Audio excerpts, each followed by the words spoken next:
Dans ma première vidéo, on avait vu comment le stress force votre corps à réclamer du sucre via l'axe HPA. Dans ma deuxième vidéo, on a parlé de la dopamine et de la sérotonine qui transforment parfois certains besoins en une addiction pure et dure. Donc déjà, si vous les avez pas vus, moi je vais vous inviter à aller les voir parce que ça va être complémentaire par rapport à ce qu'on va dire aujourd'hui. Ça va poser des bases. Parce qu'en fait, aujourd'hui, on va terminer le tableau. Je vous avais dit un petit peu qu'on allait voir les 4 cavaliers de l'apocalypse. Donc on avait la sérotonine, la dopamine, ça c'était les deux premiers. Aujourd'hui, on va voir les deux suivants. Et vous allez voir qu'ils sont quand même assez surprenants. L'un d'eux va nous révéler que le sucre agit littéralement comme un antidouleur. L'autre va nous révéler que le sucre agit littéralement comme un anxiolytique. C'est-à-dire quelque chose qui vous rend moins anxieux, qui vous détend. Et puis ensuite, on expliquera le fonctionnement qui fait que le soir, vous allez vous diriger et manger, finir ce paquet de gâteaux que vous aviez pourtant réservé pour toute la semaine. Pourquoi est-ce que ça se fait automatiquement, autrement dit? Donc si vous êtes prêt ou prête à creuser un tout petit peu plus sur le lien entre stress et addiction au sucre, on est parti. Avant ça, je me présente en 2 mots. Donc je m'appelle Balthazar, je suis hypnothérapeute. Mais avant tout, je suis un ancien addict au sucre. Je connais très bien ce sentiment de perte de contrôle et de culpabilité que vous pouvez éprouver quand vous avez craqué sur du sucre alors que vous vous étiez dit que vous alliez reprendre ce truc en main. Je connais très bien ces sentiments-là et ces craquages parce que je les ai vécus moi-même. Et c'est justement pour ça qu'aujourd'hui ma mission, c'est de vous aider à vous libérer durablement de cette addiction au sucre et de ces grignotages. Comme je l'ai fait pour des dizaines et des dizaines de personnes en accompagnement individuel. En tout cas, si vous voulez qu'on parle de votre situation spécifique, je vais vous inviter à réserver votre créneau au téléphone avec moi. Ça dure 45 minutes, c'est gratuit, c'est sans engagement. Et l'idée, ça va être de faire un petit peu le point sur votre situation et de voir si moi, de mon côté, je peux vous aider ou si je peux pas vous aider. Je vous laisse le lien juste en dessous. Donc le cavalier numéro 3, ça va être les opioïdes endogènes. C'est littéralement un antidouleur. Parce qu'en fait, quand vous mangez du sucre, votre cerveau libère des bêta-endorphines. C'est un terme un petit peu compliqué. Les endorphines, vous en avez déjà entendu parler. C'est des molécules qui sont libérées quand vous faites un effort physique, par exemple, si vous allez courir. Vous pouvez ressentir comme ça quand vous sortez de la salle de sport, vous avez une montée comme ça d'endorphine. Ce qui est intéressant de noter, c'est que structurellement, ce sont les mêmes molécules que la morphine. Donc c'est quand même pas rien, c'est quand même assez puissant. Évidemment, vous n'avez pas les mêmes niveaux de morphine quand vous allez courir que quand vous avez des opérations, ce genre de choses, mais c'est le même système, juste à 2 échelles un petit peu différentes. Et ils ont le même effet analgésique. Donc voilà, c'est pas juste une image, c'est pas seulement psychologique, c'est vraiment physiologique que le sucre agit comme un antidouleur, que ce soit un antidouleur corporel, ou même un antidouleur parfois psychologique en fait. C'est là que vous comprenez déjà un petit peu le lien qu'il peut y avoir entre consommation de sucre et émotion. Quand on donne une solution sucrée, c'est-à-dire simplement du sucre mélangé à de l'eau probablement, à un nourrisson, un bébé, en fait il pleure beaucoup moins au moment de la piqûre. Donc le sucre en fait, il calme vraiment la douleur de manière observable, de manière mesurable. Évidemment, quand vous avez eu une dispute, quand vous avez eu une journée difficile, des émotions parfois entre guillemets négatives, désagréables, le sucre il va agir un petit peu comme un antidouleur, un pansement émotionnel. Et c'est pour ça que vous vous retrouvez à aller à la boulangerie, que vous vous retrouvez à aller au supermarché acheter un paquet de gâteaux ou à vous prendre un bon dessert le soir. Probablement que c'est entre autres ce mécanisme-là qui est à l'œuvre à ce moment-là. On en avait parlé dans la précédente vidéo, mais c'est important de comprendre que votre cerveau, lui, il n'est pas en train de vous trahir dans l'histoire.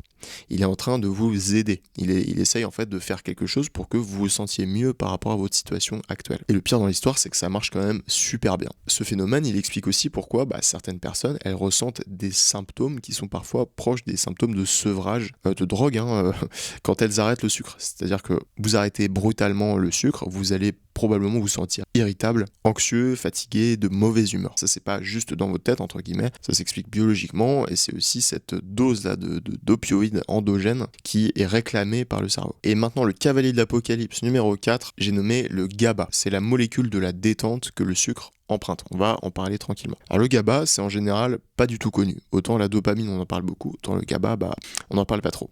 Et c'est le principal neurotransmetteur inhibiteur du cerveau. Concrètement, en fait, son rôle, c'est de freiner l'activité neuronale, de calmer comme ça le stress et d'induire un état de détente. En gros, le GABA, c'est un petit peu l'anxiolytique, c'est un petit peu le frein vis-à-vis du stress, de l'agitation. Alors vous allez peut-être me dire, c'est quoi le lien entre le sucre et le GABA?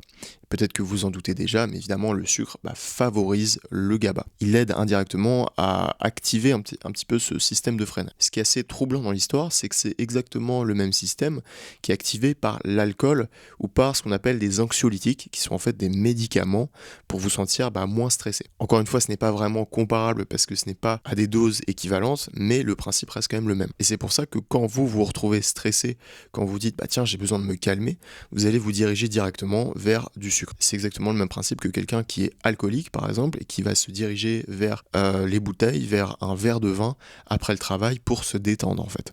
Alors évidemment, c'est pas parce que vous consommez un verre de vin que vous êtes alcoolique, mais vous avez compris ce que je voulais dire. Parce que là, dans l'idée, en fait, c'est un moyen de réactiver ce système de freinage naturel. Ok, donc pour résumer, dans la dernière vidéo et dans celle-ci, on a vu les 4 cavaliers de l'apocalypse. Donc, on a vu la dopamine, la sérotonine, les opioïdes endogènes et le GABA. Mais là, il reste peut-être une question qui vous trotte un petit peu dans la tête depuis le début. Vous vous demandez peut-être pourquoi est-ce que ça se fait automatiquement. Pourquoi est-ce que vous vous dirigez comme ça vers le placard à bonbons avant d'avoir décidé quoi que ce soit.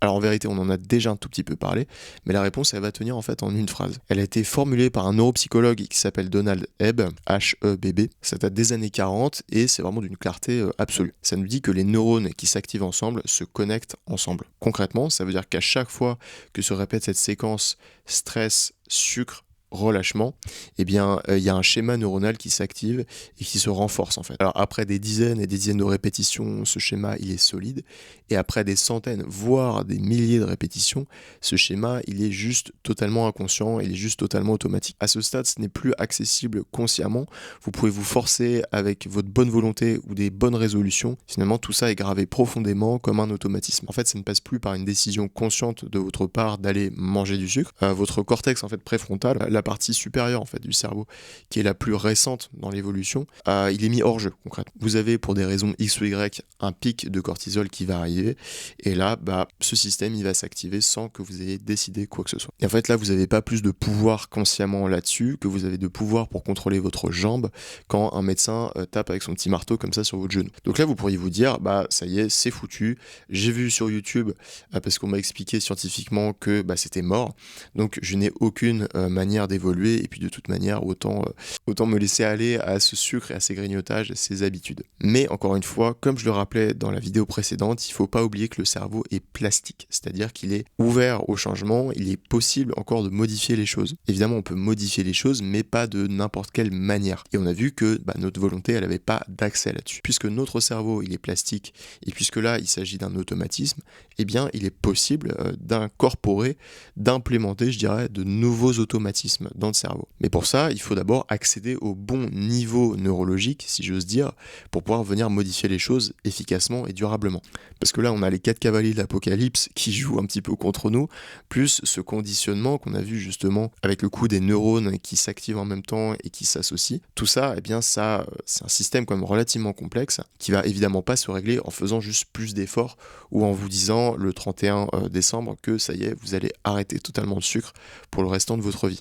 Donc il s'agit d'aller travailler justement au niveau plus inconscient. Et c'est justement ce que permet l'hypnose thérapeutique. Encore une fois, en accompagnement, nous, on va pas venir supprimer vos émotions, on va pas non plus vous demander de résister davantage, de vous forcer. Non, en fait, nous, sous hypnose, on va venir modifier, on va venir faire évoluer ces automatismes à la base, à la source du problème. Vous avez un petit peu comme ça cette résistance qui est là, et nous on va justement passer en dessous pour venir modifier ce qui est à la source de ces résistances. Alors là vous pourriez me dire, ça ressemble quand même à un truc un petit peu magique, comment est-ce que ça fonctionne concrètement? Alors il n'y a rien de magique entre guillemets dans l'hypnose, ça s'explique très très bien, ça a été étudié déjà. Ce qui se passe c'est qu'en état hypnotique, votre cerveau il est encore plus plastique que d'habitude. C'est-à-dire que concrètement, il est plus réceptif au changement. Et là, ça va être beaucoup plus facile en accompagnement de venir modifier en fait ces associations entre stress et sucre qui s'est ancré jusqu'à maintenant. On va venir désactiver ce premier paramètre et on va venir en implémenter un nouveau qui va être une sorte de nouveau canal, de nouveau mécanisme qui va vous permettre de répondre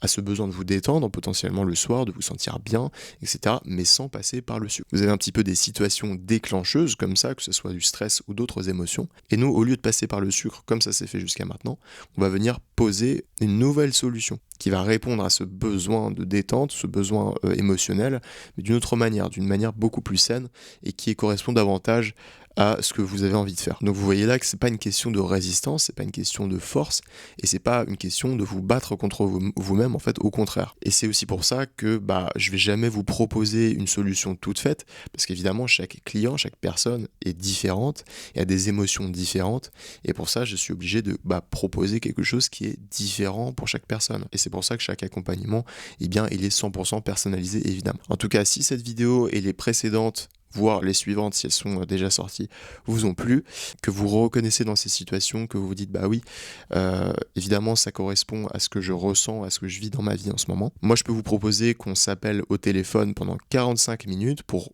justement détailler ce qui se passe aujourd'hui pour vous et pour voir si potentiellement mon accompagnement est quelque chose qui peut vous convenir ou pas. C'est un appel qui concrètement dure 45 minutes, qui est gratuit et qui est sans engagement de votre part comme de la mienne.